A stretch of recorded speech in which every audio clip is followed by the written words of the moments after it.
Global migration is a pervasive reality. We have more migrants than ever in history. We even have more migrants as a percentage of the world population, just creeping up to about 3+% of the world population are people who live outside of their country of origin. They're expats, economic migrants, whatever you want to call them. And that's 3% of a much larger world population than was the case in 1950, right? We're approaching a world of 7.5, 8 billion people, more than 3% of whom are now migrants. So that's nearly 300 million people who are living outside their country of origin, who may be temporary, they may be permanent. I believe that this global migrant horde, if you will, is always chasing the supply chain, always chasing jobs, always chasing a better life, always chasing good cities to live in. And in fact, most places in the world are reducing the barriers to entry for migrants. In 2015, Europe let in 1 million migrants, right, particularly political refugees from the Middle East. Now they're talking about some limited migration controls from the Middle East and within their own territories, across European borders.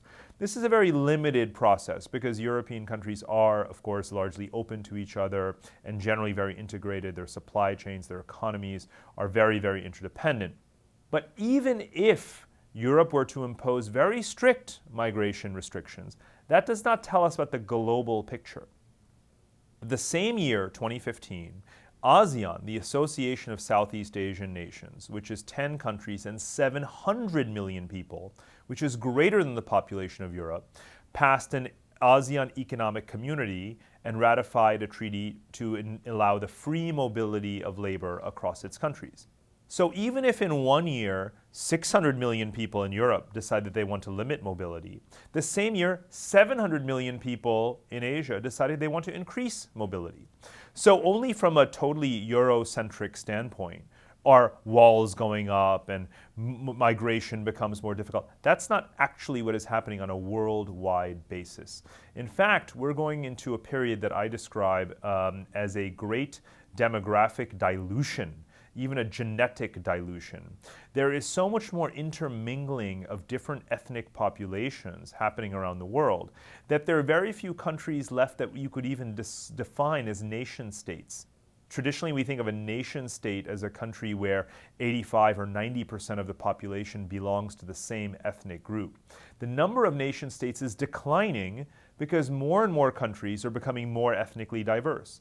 Even in Europe, where the idea of the nation state really began in the Middle Ages and into the modern nation states of Western Europe today, there you see a growing percentage of migrants, and therefore those countries are no longer even nation states.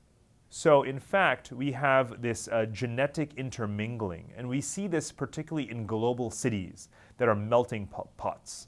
Places like Singapore or Hong Kong or Dubai or Toronto or London, places where the foreign-born percentage of the population, maybe 40%, 50%.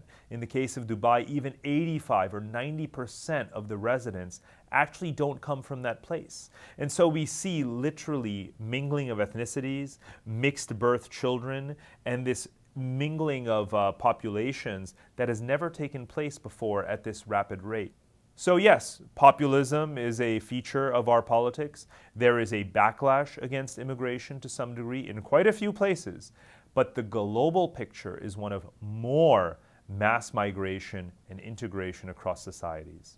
It is very important for us to not be deterministic about geography and instead to always take into account the layer of connectivity on top of geography and the impact that has. In other words, the relationship between political geography, which is our nations and boundaries and political barriers, and functional geography, which are the connections that we build across those boundaries.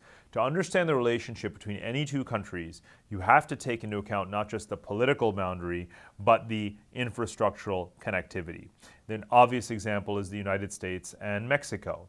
It may be the case, hypothetically, that one day, if some particular person were to become president of the United States, he may wish to erect some kind of a wall on the border between the two countries, which might have the impact of reducing the inflow into America of a very small number of illegal migrants into the country. Does that tell you everything you need to know about US-Mexico relations? Not by a long shot.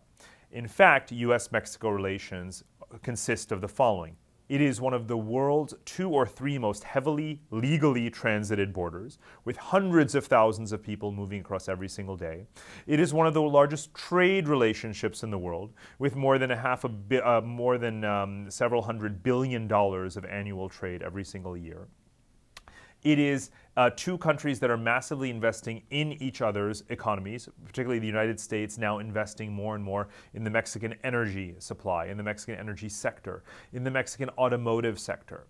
And of course, there's still very large amounts of demographic and ideational and communications and electronics flows that are happening between the 2 countries all the time. That is US-Mexico relations, not whether or not there is a wall or not a wall on the border.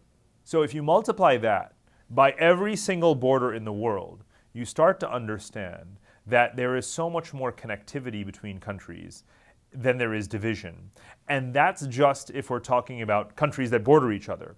But only 25% of world trade is between countries that share a border. 75% of world trade is between countries that are not physically connected to each other at all.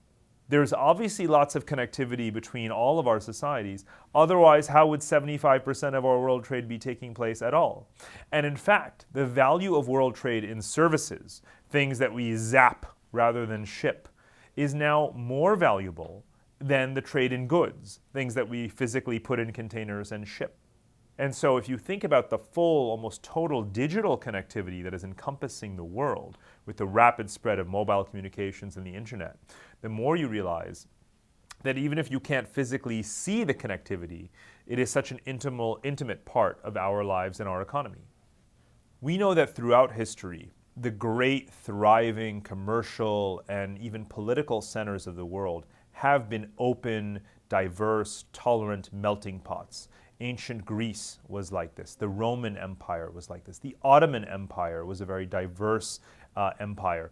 The great trading centers of European history, particularly Amsterdam, were very diverse and inclusive.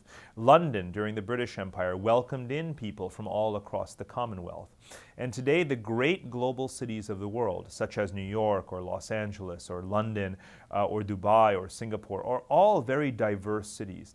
In an age where we pride cities on being thriving and creative and innovative, and having services as a dominant part of their economy, those sources of dynamism come from being open to and being tolerant and open to immigration.